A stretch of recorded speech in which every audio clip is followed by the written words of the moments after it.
Hello students, welcome back to your favorite channel Magnet Base. This is me Shipra Tiwari as usual. इस class में आप सभी का बहुत बहुत स्वागत है. इस चैनल पे आप सभी का बहुत बहुत स्वागत है. यहाँ पर आपको प्रोवाइड कराया जाता है बिल्कुल फ्री एजुकेशन ताकि आप अपने लाइफ में बहुत बेहतरीन कुछ कर सकें. लास्ट क्लास में मैंने आपको कौन से फंगस के बारे में पढ़ाया था? लास्ट क्लास में मैंने आपको एस्कोमाइसिटीज के बारे में पढ़ाया था. लास्ट क्लास में मैंने आपको ऊमाइसिटीज, जाइगोमाइसिटीज इनके बारे में पढ़ाया था. ठीक है, फिर मैंने आपको एस्कोमाइसिटीज अपन ने लास्ट में ये छोड़ा था कि ये यहाँ पर सब कुछ पढ़ा पढ़ूगा छोड़ा था. मैंने आपको जो लास्ट लेक्चर छोड़ा था वो था पेनिसिलियम क्राइसोजिनम पे, जिसपे मैंने आपको बताया था कि ये एंटीबायोटिक बनाने के काम आता है. फिर मैंने आपको बताया था कि मेरी लैब में जो फंगस मुझे सबसे ज़्यादा आतंकी लगता है, सबसे ज़्यादा बदमाश लगता है, वो होता है एस्परजिलस. इस फंगस को मैं रात में, इवन मैं कभी भी कोई कल्चर मीडिया छोड़ के आती हूँ, सुबह जाती हूँ तो ये महाशय उस पर उगे हुए रहते हैं, और अगर ये एक बार उग गया तो फिर उसमें आप कोई भी काम नहीं कर सकते. तो ये बहुत बड़ा डिस्ट्रक्टर है आपके लैब का. ठीक है, पर इससे सबसे अच्छी बात ये है कि इससे आप बहुत सारे एंटीबायोटिक्स भी बना सकते हैं. ठीक है, फिर मैंने जब लेक्चर खत्म किया तो मैंने आपको जल्दी जल्दी में बता दिया था कि ब्रूइंग इंडस्ट्री में जिस फंगस का, जिस एस्कोमाइसिटीज का सबसे बड़ा रोल होता है वो होती है आपकी सैक्रोमाइसिस सेरेविसाई. नाम सुनने में ऐसा लग रहा है कि रावण का जो है तो अपन जूलॉजिकल नेम ले रहे हैं, पर एक्चुअली ये एक फंगस का नाम है. ठीक है, सैक्रोमाइसिस सेरेविसाई ये एक ऐसा फंगस होता है जो ब्रूइंग इंडस्ट्री, शराब की इंडस्ट्री में सबसे ज़्यादा इस्तेमाल में आता है. क्योंकि क्या होता है, देखिए समझिए कि मान लीजिए सपोज दैट हम लोग वाइन बना रहे हैं. ठीक है, तो वाइन में हम लोग, there are two types of wine, one is red wine and one is white wine. ठीक है, अगर मान लीजिए हम लोग रेड वाइन बना रहे हैं तो उसके लिए हमको काले वाले अंगूर चाहिए होते हैं. अब हम लोग अंगूर में बता रही हूँ कि कैसे बनता है, कैसे एक्शन करता है ये क्या करेगा, हम लोगों को अंगूर को मैश करना है, उसको बॉईल करना है और उसके बाद उसे छोड़ देना है. छोड़ने के बाद उसमें हमें सैक्रोमाइसिस सेरेविसाई नाम का फंगस डाल देना है. फंगस क्या करेगा, फंगस उस शुगर को जो कि अंगूर के अंदर, जो कि ग्रेप्स के अंदर थी, उसको तोड़ेगा और उसको अल्कोहल में कन्वर्ट कर देगा. अब आपका अंगूर में, जो अंगूर के रस में जो शुगर रहती थी, अब वो शुगर नहीं है, अब उस अंगूर के रस में अल्कोहल आ गया है, क्योंकि सैक्रोमाइसिस सेरेविसाई ने शुगर को अल्कोहल में कन्वर्ट कर दिया है. This process is called as fermentation. किड़वन, कीड़े लगाना. ठीक है, अब कीड़े लगाना नहीं, इस प्रोसेस का हिंदी नाम है कीड़े लगाना. ठीक, किड़वन कहते हैं इसको आप, फर्मेंटेशन इसको आप कहते हैं. ठीक है, उसके बाद इसे आप बढ़िया से उबालिए, उसके बाद इसे बैरल करिए और उसके बाद उसे जो है 10-12 साल रखे रहने दीजिए. और फिर उसके बाद लोग कहते हैं वाह क्या वाइन है. तो वाह क्या वाइन का जो क्रेडिट है वो एक्चुअली इस फंगस को ही जाता है, जिसका नाम है सैक्रोमाइसिस सेरेविसाई. साथ ही साथ ब्रूइंग इंडस्ट्री के साथ बेकरी इंडस्ट्री में भी इसका बहुत बड़ा रोल है. जो केक, जो आप ब्रेड्स खाते हैं, उनको सड़ाने का मेन काम इसी फंगस का होता है. तो अगर आपको ये लगता है कि ब्रेड खाने से वेट लूज होगा, तो ऐसा बिल्कुल भी नहीं होगा, क्योंकि फर्मेंटेड प्रोडक्ट जो है उसमें कोई न्यूट्रिशन कभी भी नहीं होता अनटिल हम इडली और डोसा को छोड़ दें, क्योंकि इसमें वाइटामिन्स भी होते हैं. पर साथ ही साथ सड़ाने के साथ साथ ये उनमें कुछ वाइटामिन्स भी छोड़ के जाते हैं. इसलिए हमेशा idli and dosas are good for the health, but bread and this cakes are not good for health. So आपको ये तो नहीं खाना है. ठीक है, तो ये मैंने आपको बताया था. अब देखिए यहाँ पे लिखा है कि सैक्रोमाइसिस सेरेविसाई जो होता है वो बियर बनाने के काम आता है. ठीक है, बियर और बेकर ईस्ट भी कहते हैं. मैंने आपको बताया ना कि ये दो चीजों में काम आता है. या तो ये काम आएगा किसमें, ब्रूइंग इंडस्ट्री में, या तो ये काम आएगा बेकर ईस्ट. ठीक है, ये बेकरी में भी काम आता है. एंड सैक्रोमाइसिस एलिप्साइडिस किस में काम आता है, वाइन ईस्ट कहते हैं. तो हर प्रकार का सैक्रोमाइसिस किसी में भी डाल देंगे तो सब नहीं बन जाएगा. There are different species of the Saccharomyces. कुछ वाइन बनाने के काम आती हैं, कुछ जो है विस्की बनाने के काम आती हैं, कुछ बियर बनाने के काम आती हैं. तो बेसिकली इन सब को बनाने में जिसका रोल, जो हीरो है, वो एक्चुअली आपका सैक्रोमाइसिस ही है. साथ ही साथ जो मैं लास्ट क्लास में स्लाइड में नहीं लिखा है, फिर भी मैं आपको बता देती हूँ. There are different types of plant hormones which is also made by the fungus. Like number 1 is the gibberellin, जो है ग्रोथ हार्मोन होता है. ये जिबरलिन ग्रोथ हार्मोन कहाँ पाया जाता है, प्लांट में पाया जाता है. प्लांट की जो लेंथ है कहीं से भी बढ़ी हुई रहती है, वो एक्चुअली जिस हार्मोन की वजह से बढ़ती है उसका नाम है जिबरलिन. जिबरलिन जिस फंगस से निकलता है उस फंगस का नाम है जिब्रेला फ्यूजिकोराई. कौन सा कोराई, जिब्रेला फ्यूजिकोराई नाम के फंगस से जिबरलिन नाम का एक हार्मोन निकलता है, जो कि प्लांट को लंबा करने में काम आता है। ये फंगस एक्चुअली जो आपके जापान में राइस के खेतों में बीमारी हो गई जिसमें पूरा राइस का खेत खराब हो गया जिब्रेला फ्यूजिकोराई फंगस से, पर उन्होंने देखा कि खेत खराब होने के साथ साथ जो चावल के तने थे वो बहुत बड़े हो गए। बड़े होने के कारण ये है कि ये फंगस एक ग्रोथ प्रमोटर निकाल रहा है, ग्रोथ सब्सटेंस निकाल रहा है जिसका नाम है जिबरलिन। बाद में ये फेमस हो गया जिबरलिन हार्मोन से, ठीक है। तो ऐसा नहीं है कि फंगस हमेशा आपको बर्बाद ही करेगा, कहीं कहीं पे आबाद भी करने के काम आता है। आई बात समझ में? ये मैं आपको फ्रॉम द फर्स्ट डे जब से मैंने फंगस बताना शुरू किया है तब से मैं आपको बता रही हूँ, ठीक है। अच्छा, तो आज लास्ट क्लास में हम लोगों ने कौन सी क्लास खत्म कर ली थी? एस्कोमाइसिटीज, ठीक है। आज आपको जो क्लास पढ़नी है वो कौन सी क्लास है? वो है बेसिडियोमाइसिटीज। कौन सी क्लास है भाई साहब? बेसिडियोमाइसिटीज, ठीक है। इसके बारे में मैं आपको थोड़ा सा बता दूं, बाद में अपन लोग इसके बारे में बहुत कुछ पढ़ने वाले हैं। कॉमनली इनको हम मशरूम्स कहते हैं। क्या कहते हैं? मशरूम्स कहते हैं। आपने भी देखा होगा जब भी आप मॉल जाते हैं, जब भी आप लोकल मार्केट जाते हैं, there are different types of mushrooms. कुछ गोल गोल से होते हैं, कुछ छाते वाले होते हैं, कुछ कलर्ड होते हैं, कुछ के बड़े छाते होते हैं, कुछ के छोटे छाते होते हैं। इसका मतलब ये कि there are different types of mushrooms, ठीक है। तो इस क्लास के अंदर हमें पढ़ना है मशरूम्स के बारे में। आई बात समझ में? दूसरी बात यह है कि इसमें रस्ट और स्मट भी आते हैं, ठीक है। रस्ट और स्मट जो है ये तबाह करने वाले जो बेसिडियोमाइसिटीज होते हैं वो होते हैं, मतलब ये कभी आपको आबाद नहीं करेंगे। So there are different types of fungus जो कि क्लास बेसिडियोमाइसिटीज के अंदर आते हैं, जैसे कि मशरूम्स हो गए, स्मट्स हो गए, रस्ट हो गए। तो there are different categories, there are different example of this, ठीक है। नाउ अच्छा, इन्हें हम क्लब फंजाई भी कहते हैं। क्या कहते हैं? Club fungi. बेसिकली क्लब जो होता है, this is the shape of club, ठीक है। तो अगर मैं कहीं भी बोल रही हूँ क्लब शेप का विलाई है इंटेस्टाइन में, मतलब मशरूम छाता जो होता है ना, उस छाते को अपन कहते हैं क्लब, ठीक है। तो इस क्लास को हम लोग क्लब फंजाई के नाम से भी जानते हैं। कॉमनली इसको आप मशरूम्स की क्लास भी कह सकते हैं। अब जो लोग ये सोचते हैं कि हमेशा एक ही प्रकार का मशरूम होता है, तो ऐसा कभी भी नहीं हो सकता। कभी भी जंगल में जाते हुए लोगों को आपने देखा होगा। अच्छा मुझे बताओ, आप लोग पिकनिक तो जाते ही होंगे, पिकनिक जाना आपको तो पसंद ही होगा। अब अगर आप पिकनिक जाते हो तो आपने देखा होगा कि जो पेड़ों के तने होते हैं उसमें डिफरेंट डिफरेंट टाइप के मशरूम्स लगे होते हैं। अब क्या वो मशरूम सारे एडिबल हैं? क्या उन सबको आप खा सकते हो? नहीं। तो there are some of the species of the mushroom जिसको आप खा सकते हो। सबको आप खाना पॉसिबल नहीं है, क्योंकि बहुत सारे मशरूम जहरीले भी होते हैं जिनको खा के जो है राम नाम सत्य ही होता है सीधा। तो हमेशा जब भी हम मशरूम खाते हैं तो प्लीज मेक श्योर कि वो एडिबल है या नहीं है। इसीलिए नॉर्मल लोग जो हम लोग जो लोग होते हैं वो नॉर्मली जंगल वंगल से खाना प्रेफर नहीं करते हैं। हम मार्केट से ले आते हैं, बना के खा लेते हैं, क्योंकि हमें पता है कि ये एडिबल है। अब जंगल से तोड़ने जाओगे, पता नहीं क्या ले आए, कल सुबह उठ ही नहीं पाए। तो ये चीज़ों का भी अपने को ध्यान रखना पड़ता है। Let's start with the general characteristics of the basidiomycetes. Let's start. These are the most advanced and most commonly seen fungi, ठीक है। These are the most advanced and most commonly seen fungi। इसको क्यों कह रहे हैं बेटा? क्योंकि इसमें सेक्सुअल रिप्रोडक्शन होता है, ठीक है। और नॉर्मली आपने जितने फंगस देखे हैं उसमें सेक्सुअल और एसेक्सुअल अभी तक तो दोनों हो रहा है, ठीक है। पर ये जो फंगस होते हैं इसमें सेक्सुअल रिप्रोडक्शन होता है। आई बात समझ में? और ये मोस्ट एडवांस टाइप के फंगस होते हैं जिनका शेप एटलीस्ट आप आइडेंटिफाई कर पाएंगे। आई बात समझ में? अभी तक आपने जितने फंगस देखे उसमें आपको माइक्रोस्कोपिकली शेप्स दिखते हैं, ठीक है। पर इन फंगस को माइक्रोस्कोप से देखने की जरूरत नहीं है, नेकेड आइज से जो है ये आपको आसानी से दिख जाते हैं, ठीक है। आई बात समझ में? Their fructification are often large and conspicuous, ठीक है। इनका फ्रूटिफिकेशन का मतलब ये है, दिस इज द फ्रूटिफिकेशन का मतलब उगना मतलब जो उसका बॉडी है, it is called as, body का उगना is called as फ्रूटिफिकेशन।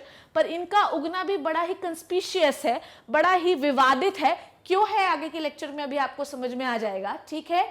Example is mushroom, toadstool, puff ball, bracket fungi, बहुत सारे इसके एग्जाम्पल्स हैं जो कि अब हम लोग पढ़ने वाले हैं, ठीक है। Basidiomycetes are the best decomposer of the wood. Ganoderma species are the decay of wood even on the standing trees, ठीक है। So Ganoderma species जो है वो अपने आप में एक तबाही वाला फंगस है, ठीक है, एक जंगल को लगाने में बहुत समय लगता है, पर इस फंगस की वजह से जंगल जो है कुछ ही महीनों में ख़त्म हो जाता है। नॉर्मली जो फंगस होते हैं, मतलब मैं अगर आपको बताऊं कि प्लांट की जो सेल वॉल होती है वो सेल्यूलोज और लिग्निन से बनी होती है, ठीक है।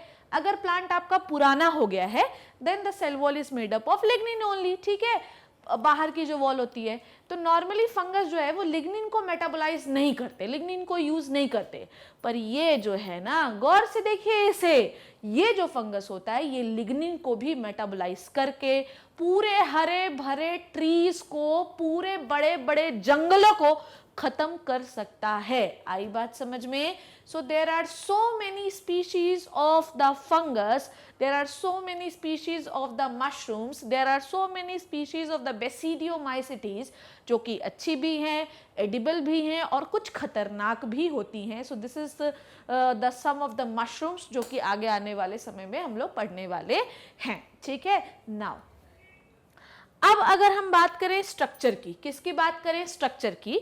तो मैं आपको बताना चाहती हूँ कि नॉर्मली जो बेसिडियोमाइसिटीज में जो मशरूम का स्ट्रक्चर रहता है, कैसा रहता है? मशरूम का स्ट्रक्चर जनरली आपको ऐसा ही दिखाई देगा, ठीक है, ओके। इस मशरूम के नीचे का स्ट्रक्चर अगर आपको देखें तो आपको ऐसा फिलामेंटस दिखाई देगा। कैसा दिखाई देगा? फिलामेंटस दिखाई देगा। This structure is called as gills like structure, called as gills like structure. तो एक मशरूम जो होता है उसका ऊपर का फ्रूटिंग बॉडी जो होता है वो छत्ते जैसा होता है, इसके अंदर इसके स्पोर्स होते हैं, नीचे की ओर एकदम धारीदार जो है स्ट्रक्चर दिखाई देगा। अगर आप देखें तो ये देखिए धारीदार दिखाई दे रहा है, it is a gills like structure. तो इनके में गिल लाइक स्ट्रक्चर पाए जाते हैं, ठीक है, गिल्स लाइक बॉडी पाई जाती है। रेस्पिरेशन में काम नहीं आते पर गिल्स लाइक बॉडी होती है, ठीक है। उसके बाद इनके में जो सबसे अच्छी बात है वो ये है कि इनका जो माइसीलियम होता है, इनकी जो बॉडी होती है वो कैसी होती है? इनकी बॉडी सेप्टेट जो होती है, सेप्टेट होती है, और इनका जो माइसीलियम होता है वो ब्रांच्ड होता है। कैसा होता है? ब्रांच्ड होता है। आई बात समझ में? तो इनकी बॉडी जो होती है वो सेप्टेट बॉडी होती है, इनका माइसीलियम सेप्टेट होता है और ब्रांच में पाया जाता है। इनकी बॉडी में किसी भी प्रकार का कोई मोटाइल स्ट्रक्चर तो बिल्कुल भी नहीं होता। So there is no motile structure in this class basidiomycetes. Mycelium इनका ब्रांच्ड और सेप्टेट होता है इस तरीके का। आई बात समझ में? चलो अब आपको जो चीज मैं बताने वाली हूं, ठीक है, वो बिल्कुल ध्यान से समझना और सुनना, ठीक है। इनका जो माइसीलियम होता है, इनके पास दो प्रकार के माइसीलियम होते हैं, ठीक है। इनके पास जनरली कितने प्रकार के माइसीलियम होते हैं प्यारे बच्चों? इनके पास दो प्रकार के माइसीलियम पाए जाते हैं, ठीक है। एक होता है प्राइमरी माइसीलियम और एक होता है सेकेंडरी माइसीलियम। आई बात समझ में? प्राइमरी माइसीलियम जो है ये इसमें होते हैं हेप्लॉइड सेल। कैसे होते हैं? हेप्लॉइड सेल, ठीक है, या हेप्लॉइड न्यूक्लियस कह दीजिए इसको आप। पर अगर हम सेकेंडरी न्यूक्लियस की बात करें या सेकेंडरी माइसीलियम की बात करें तो इसमें होते हैं डिप्लॉइड न्यूक्लियस। कैसे होते हैं? Diploid nucleus. बिल्कुल मेरी बात को ध्यान से समझिएगा, ठीक है। ये जो माइसीलियम होता है ये होता है स्ट्रेट। कैसा होता है? स्ट्रेट। जबकि ये वाला जो माइसीलियम होता है ये होता है ब्रांच्ड। कैसा होता है? ब्रांच्ड। और दोनों एक ही साथ होते हैं, दे बोथ आर टुगेदर। ये चीज हमेशा याद रखिएगा कि ये दोनों एक ही साथ होते हैं। मतलब ये हो गया प्राइमरी माइसीलियम, ठीक है, बिल्कुल ध्यान समझिए। तो ये इसका न्यूक्लियस हो गया, ओके। नाउ अगर मैं यहीं से ब्रांच बना दूं, क्या बना दूं? ब्रांच बना दूं, suppose it is like that, ठीक है, बिल्कुल ध्यान से देखिएगा। अगर मैंने ब्रांच बना दी यहाँ पर तो it is the secondary mycelium. It is what? It is the secondary mycelium. Secondary mycelium में हमेशा दो न्यूक्लियस होते हैं। कितने न्यूक्लियस होते हैं? दो न्यूक्लियस होते हैं। क्यों होते हैं अभी मैं आपको थोड़ी देर में बताने वाली हूँ। बिल्कुल ध्यान से समझिएगा कि इनके लाइफ साइकिल में दो माइसीलियम पाए जाते हैं। एक होता है प्राइमरी माइसीलियम और एक होता है secondary mycelium. Primary mycelium generally कैसा रहता है? स्ट्रेट रहता है, जबकि सेकेंडरी माइसीलियम कैसा रहता है? ब्रांच्ड रहता है। आई बात समझ में? तो प्राइमरी माइसीलियम कैसा रहता है? स्ट्रेट रहता है, जबकि सेकेंडरी माइसीलियम कैसा रहता है? ब्रांच्ड रहता है। प्राइमरी माइसीलियम में कितना न्यूक्लियस पाया जाता है? एक न्यूक्लियस पाया जाता है, मतलब ये हेप्लॉइड होते हैं, सिंगल सेट ऑफ क्रोमोसोम होता है, एक न्यूक्लियस होता है। जबकि सेकेंडरी माइसीलियम डिप्लॉयड होता है, इसमें डिप्लॉयड सेट या 2 सेट ऑफ क्रोमोसोम होते हैं या 2 न्यूक्लियस होते हैं, ठीक है। जो सेकेंडरी माइसीलियम होता है ये dominant phase of the life cycle है। आई बात समझ में? It is the dominant phase of the life cycle, please always remember this, ठीक है, बिल्कुल ध्यान से समझिएगा। इनकी लाइफ साइकिल में 2 प्रकार के माइसीलियम होते हैं। Mycelium is the main fungal body, आई बात समझ में? तो इनके लाइफ साइकिल में 2 माइसीलियम होते हैं, एक होता है प्राइमरी माइसीलियम, एक होता है secondary mycelium.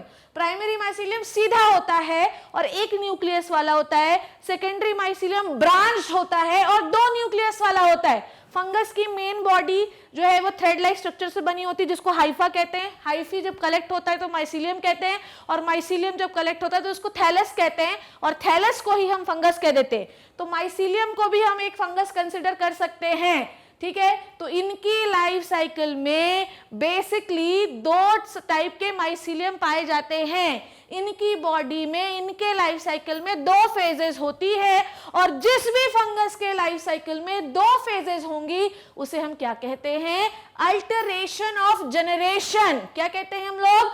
Alteration of generation.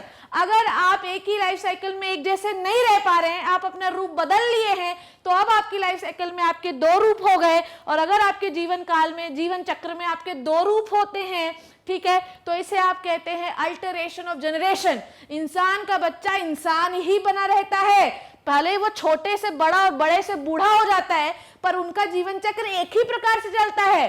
पर इनके जीवन चक्र में आकार प्रकार सब बदल जाता है, मतलब ऑर्गेनिज्म हैप्लॉइड से डिप्लॉइड हो जाता है। तो अगर किसी के भी लाइफ साइकिल में 2 प्रकार की व्यवस्थाएं हो तो उसे क्या कहते हैं? Alteration of generation. आई बात समझ में? कोई दिक्कत परेशानी नहीं होनी चाहिए। इसका स्क्रीनशॉट ले लीजिए, आगे की ओर अपन लोग अब बढ़ रहे हैं। चलिए नेक्स्ट इज, हाँ, सो एसेक्सुअल। अच्छा, अभी आपको मैंने जब लेक्चर शुरू किया था मैंने तभी आपको क्लियर कर दिया था कि इनमें एसेक्सुअल रिप्रोडक्शन जनरली नहीं होता है। तो देखिए लिखा भी हुआ है कि asexual spores are generally not found but vegetative reproduction by fragmentation is common, ठीक है। तो इनके में एसेक्सुअल रिप्रोडक्शन तो नहीं होता है, पर इनके में सेक्सुअल रिप्रोडक्शन के बारे में भी अगर हम बात करें तो सेक्सुअल रिप्रोडक्शन के लिए इनमें मेल और फीमेल ऐसा कुछ अलग अलग नहीं है प्यारे बच्चों, कि अगर आप सोच रहे हैं कि ये मेल मशरूम है ये फीमेल मशरूम है, नो। इनके में सेक्सुअल रिप्रोडक्शन या हम कहें plasmogamy, mixture of the cell, एक अलग मेथड से होता है। वो क्या है आज अपन जानने वाले हैं। देखो क्या, the sexual organs are absent. If you are thinking that is the male sexual organ, that is the female sexual organ, they are not present in the basidiomycetes, but the plasmogamy, अगर आप sexual reproduction की बात कर रहे हैं, it means to say that कि plasmogamy तो है ही, पर मैंने प्लाज्मोगैमी के आपको अलग अलग मेथड्स भी पढ़ाए हैं, ठीक है। गेमेटेंजियल कॉन्टैक्ट, गेमेटेंजियल फ्यूजन, सोमैटोगैमी, स्पर्मेटाइजेशन, बहुत सारी चीजें पढ़ाई मैंने। तो इनका प्लाज्मोगैमी कैसे होता है? The fusion of 2 vegetative somatic cell of different strains और जीनोटाइप। इसका मतलब ये है कि 2 माइसीलियम, ठीक है, 2 माइसीलियम, या इन्हीं को आप वेजिटेटिव बॉडी कह सकते हैं क्योंकि यही माइसीलियम टूटकर एक नया फंगस भी बना लेते हैं।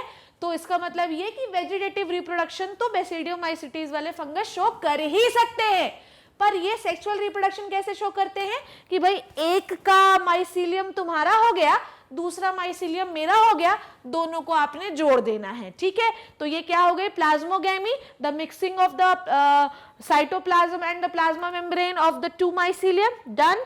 तो ये मिक्सिंग इस तरीके से होती है, पर ये मिक्सिंग क्या सही की मिक्सिंग है, ओरिजिनल मिक्सिंग है? नहीं, ठीक है। पर सेक्सुअल रिप्रोडक्शन क्यों कह रहे हैं आप इसको? क्योंकि इसमें 2 cell of the mycelium mix हो रही हैं, इसलिए हम सेक्सुअल रिप्रोडक्शन में इसको इंक्लूड कर सकते हैं, ठीक है। Okay, now the resultant structure is dikaryotic, which is ultimately give rise to the basidium. अच्छा, अब मेरी बात को ध्यान से समझना, देखना, डायग्राम में मैं समझाई दूंगी। तो सपोज दैट कि एक ये माइसीलियम है और ये दूसरा माइसीलियम है, इसको आपने मेल कंसिडर कर लिया, इसको आपने फीमेल कंसिडर कर लिया। मेल के पास एक न्यूक्लियस हो गया, फीमेल के पास एक न्यूक्लियस हो गया। अब मेल और फीमेल दोनों माइसीलियम को आपने जोड़ दिया, दिस इज प्लाज्मोगैमी। अब फीमेल के पास मेल का न्यूक्लियस आ गया। अब ऐसी कंडीशन में फीमेल के पास कितने न्यूक्लियस हो गए प्यारे बच्चों? 2 न्यूक्लियस हो गए, और इस कंडीशन को आप क्या कहते हैं? डाइकैरियोटिक बॉडी या डाइकैरियोटिक स्ट्रक्चर। और यही डाइकैरियोटिक स्ट्रक्चर जो है ये एक नए बेसिडियम को या मशरूम स्ट्रक्चर को जर्मिनेट करेगा या जन्म देगा। डन। तो ये लिख रहा है। अब उसके बाद क्या होगा? Which ultimately give rise to the basidium. Karyogamy and meiosis takes place in the basidium producing 4 basidiospore. अब बेसिडियम बन गया, अब उसके अंदर 2 न्यूक्लियस जो थे, जो मिक्स हुए थे, या एक ही माइसिलियम में अब जो बेसिडियम के अंदर जो 2 न्यूक्लियस पहुंचे, अब वो दोनों मिक्स होंगे। मिक्स होने के बाद this is called as karyogamy. फिर उनमें मियोसिस होगा, मियोसिस से 4 बेसिडियोस्पोर्स बनेंगे। ठीक है, थोड़ा सा और क्लियर करती हूं, मैं लाइफ साइकिल आपको समझाती हूं। ठीक है, तो सबसे पहले आपने कहां से शुरू किया है? चलो अपन लोग सबसे पहले शुरू कर लेते हैं। कहां से? अपन लोग यहां से शुरू कर लेते हैं। ठीक है, तो सपोज दैट कि ये आपका कौन सा हाइफी है? This is the male hyphae. ठीक है, suppose that this is the male hyphae. ठीक है, सपोज दैट कि ये आपका क्या है? मेल हाइफी है। This is the female hyphae. ठीक है, ओके। अब इन दोनों को why I am calling this mycelium? क्योंकि group of the hyphae is called as mycelium, but it is also called as hyphae, so don't worry about it, both are almost same things. ठीक है, तो hyphae को आपने mix किया, तो this is called as plasmogamy. Done. Plasmogamy से दोनों जो आपके हाइफी थे वो मिक्स हुए। मिक्स होने के बाद आप क्या देख रहे हैं कि इस एरिया में आपको एक एक न्यूक्लियस ही दिख रहा है, एक में लाल और एक में नीला। दिख रहा है कि नहीं दिख रहा है? और आपको थोड़ी देर पहले ही मैंने आपको समझाया था कि इनकी लाइफ साइकिल में 2 प्रकार के माइसिलियम होते हैं। एक होता है प्राइमरी माइसिलियम और एक होता है सेकेंडरी माइसिलियम। ठीक है, तो प्राइमरी माइसिलियम को मैंने आपको क्या समझाया था कि हैप्लॉइड होता है, जबकि सेकेंडरी माइसिलियम को मैंने आपको क्या समझाया था कि डिप्लॉइड होता है। बिल्कुल सही बात बताई थी कि नहीं?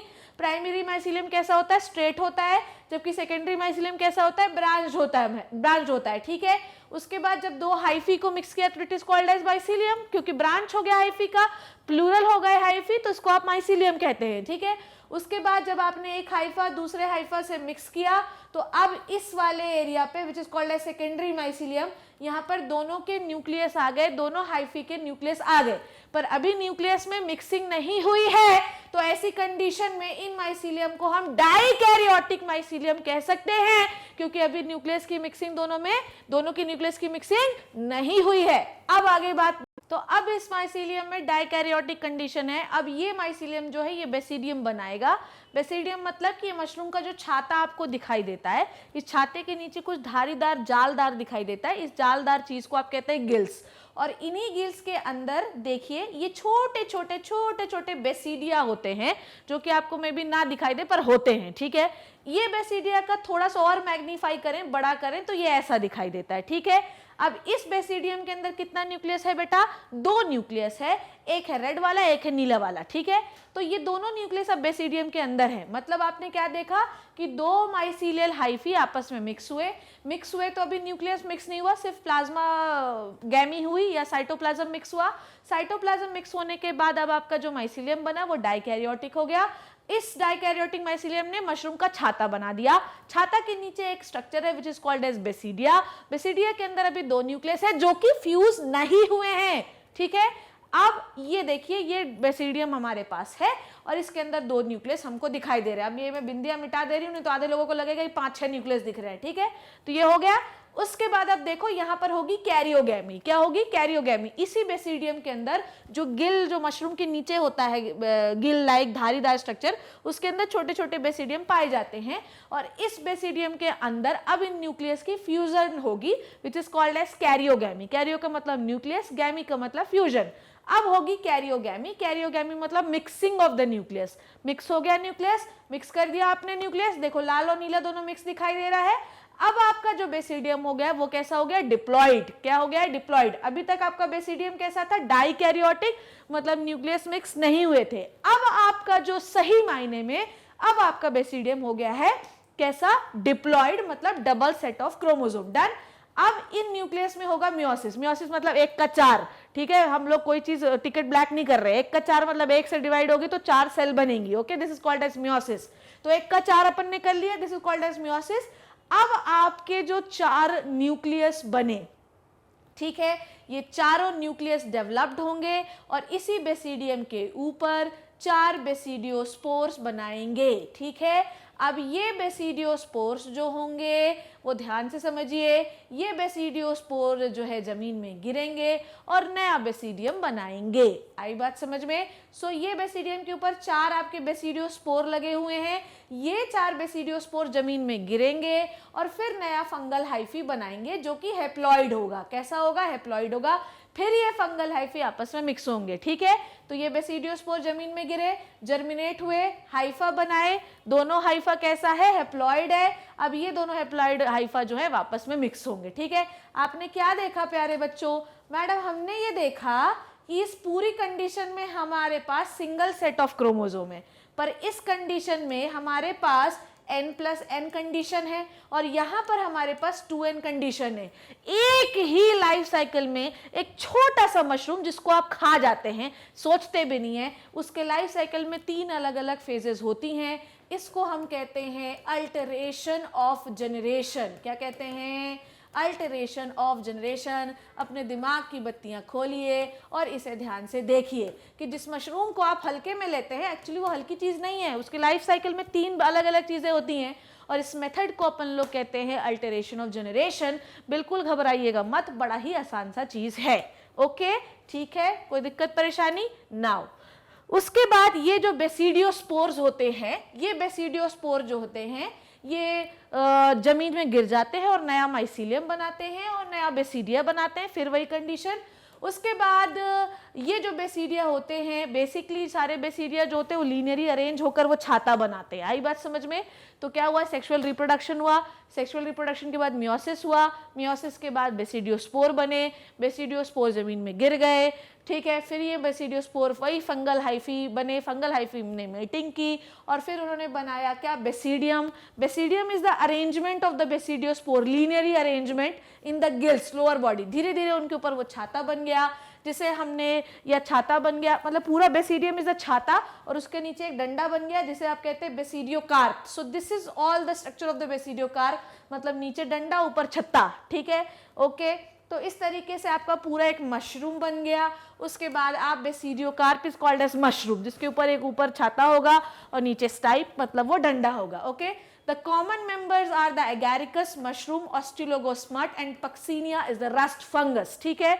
तो इस सब के अंदर हमारे पास 3 मेंबर्स हैं, जो कि एक क्या है अपने पास? फंगस है, मशरूम है जिसको आप कहते हैं, एक ऑस्ट्रिलोगो है जिसे आप स्मट कहते हैं, और पक्सीनिया ग्रामिनिस एक स्पीशीज बता दी मैंने जिसे आप कहते हैं रस्ट फंगस। आई बात समझ में? तो what you learn in this lecture, हमने ये सीखा कि ये जो बेसिडियोस्पोर हैं ये हाइफी बनाए, हाइफी ने मेटिंग की, मेटिंग के बाद जो है क्या बना? बेसिडियोकार्प बना। बेसिडियोकार्प क्या होता है? It is a full structure या फ्रूटिंग बॉडी। फ्रूटिंग बॉडी मतलब जो कि फिर से नए बेसिडियोस्पोर बनाएगा, ठीक है।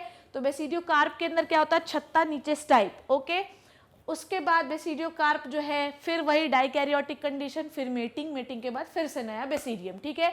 So what is a basidium? Basidium वो स्ट्रक्चर होता है जिसके ऊपर बेसिडियोस्पोर लगे होते हैं। आई बात समझ में? सो बेसिडियम वो स्ट्रक्चर होता है जिसके ऊपर लीनियर मैनर में बेसिडियोस्पोर लगे होते हैं।